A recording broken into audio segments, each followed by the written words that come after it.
What's up everyone, my name is Evan Albrecht and today I'm going to be talking about how to land your first brand clients as a photographer. I'm a professional surf and sports photographer here in San Diego, and right now I'm working on getting more clients, and I've learned so much in the past month or 2 months, so I'm going to teach you guys what I've learned during that time. The first thing that I learned is that there is a preparation phase when getting clients. So this involves developing your portfolio and developing a social media presence, which also goes with a portfolio. So the portfolio development is one of the most important things you can do when getting clients. So you can't always get a client if you don't have the work to show for it, and build a consistent style that represents what the client is looking for as well. So maybe you just don't match the client and that's okay, but build a portfolio that is true to your work. Like my portfolio has my exact style in it. I'm not building my portfolio to match brands that I wanna work with, although that is a unique style, but then you're only gonna get companies that match that exact brand, which is gonna be very niche, where you wanna have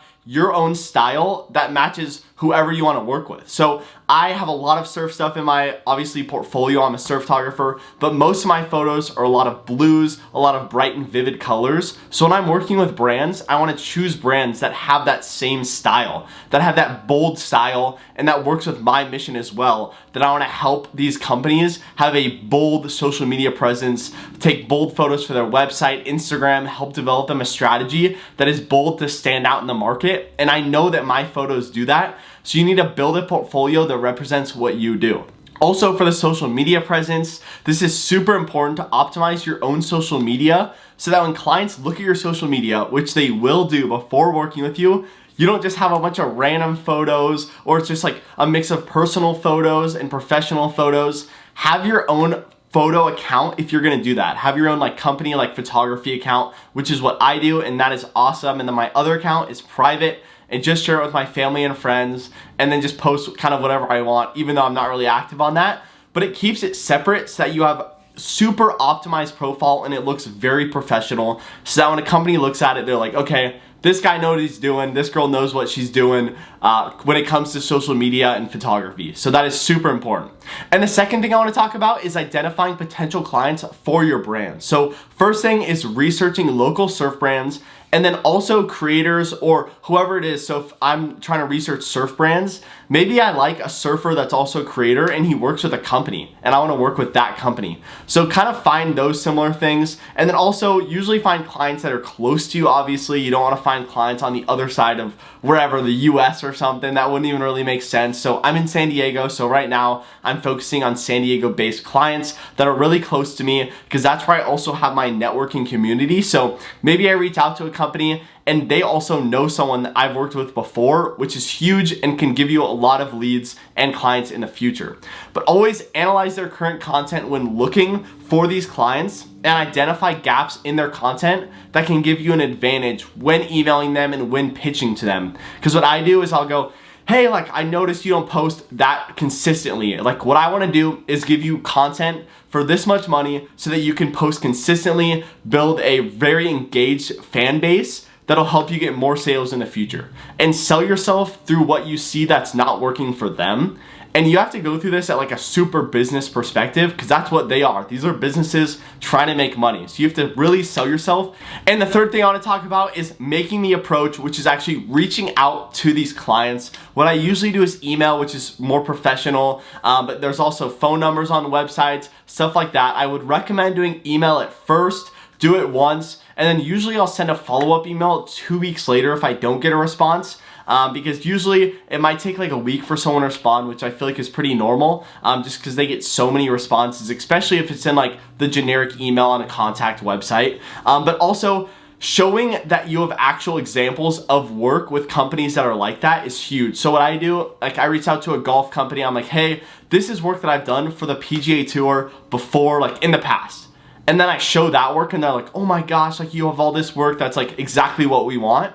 So show examples that are like that company's looking for. So you don't want, if you have a surf company that you're looking at, you don't want to send them like sports photos necessarily, because they're going to be like, oh, do you have any surf photos? because it doesn't even match their brand and they're just not even gonna get back to you. So make sure that what you're sending them matches their exact products and their exact needs. Fourth thing I want to talk about is the meeting where you actually pitch your ideas. So this can be kind of a phone call or Google Meet meeting. I like the Google Meets better because I feel like I can actually show who I am, show my personality a little bit more, but I have had a lot of phone calls recently, so I think that's pretty popular right now, which is totally fine because then you can have all your information right in front of you and actually know like, hey, this is the main points that I want to talk about. This is where I provide value, and you can have that right in front of you, just like my notes right here. So the most important things are doing your research on the company and the interviewer, because they're gonna send you a link probably or their cell phone number, so you're gonna know who their name is. So look them up, figure out what they do, find like similarities between yourself and them. What I've done recently with a lot of companies in San Diego, so I'll be like, hey, I go to school in San Diego, this is where I am, like, where are you at? Like, oh, I surf, stuff like that. Like, just find stuff that's similar, and then we start talking about stuff like, hey, oh, I'm actually from Orange County. Hey, I'm from Orange County too, we're in Orange County. Like, stuff like that, and it develops a big personal relationship, and that's how you actually land clients, because there's a lot of photographers that look the same. It's all about who you are and who you are to these clients by being a friend to them and then over delivering on the promises that you've given them. Another thing is showcase your return on investment from your work. So say, hey, like, this is work I've done in the past. This is how much they paid me and this is how much I made them.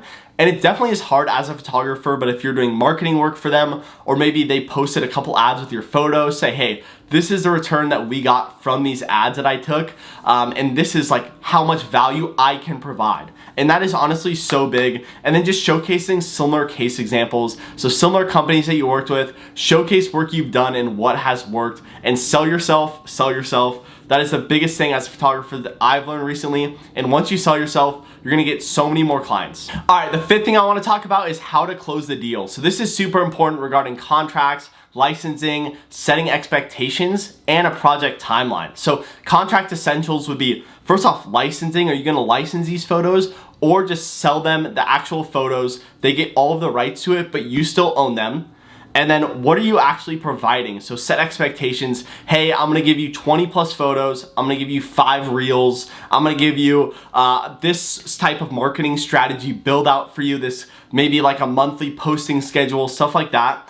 And then also payment terms. So how much are they gonna pay you before? How much are they gonna pay you after? You really have to figure this stuff out before the meeting. And then also, if you have any questions, just ask the client. Be like, hey, this is how much I want down, but I'm flexible with this payment. And stuff like that, I think, is super important. And then also for expectations, ask them, hey, what are you looking for in this work? Do you have examples that you've really liked before? And then make sure that the client is on page with what you're gonna provide.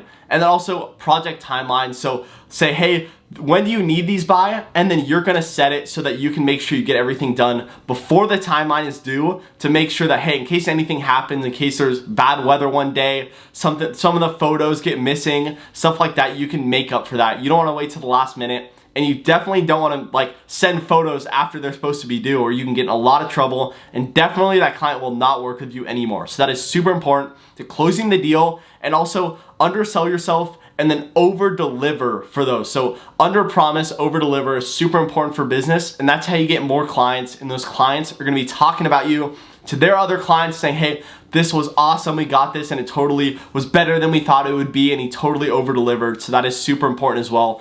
All right, so the sixth and last thing I wanna talk about is delivering value to your clients. So this is definitely the most important thing, because this is how you market yourself to everyone else around there, everyone that the client knows, and then also getting recommendations for that client, and hopefully they'll talk to other people as well. So this is super important. First off, communicating with the client is super important. If anything changes, communicate with them. If you get it done early, communicate with them. If you're looking at, hey, like I wanna do this, what do you think about that? Just communicate everything with the client. This shows that you are super professional. If you don't communicate with the client, they're trying to reach out to you, you're not responding, that is really bad, and the client is gonna get really mad, and they're never gonna wanna use you again, and they're gonna talk bad about what you've done. So do not do that. Communication is key when working with businesses, and as the business of a photographer, content creator, marketing, all of that, super important.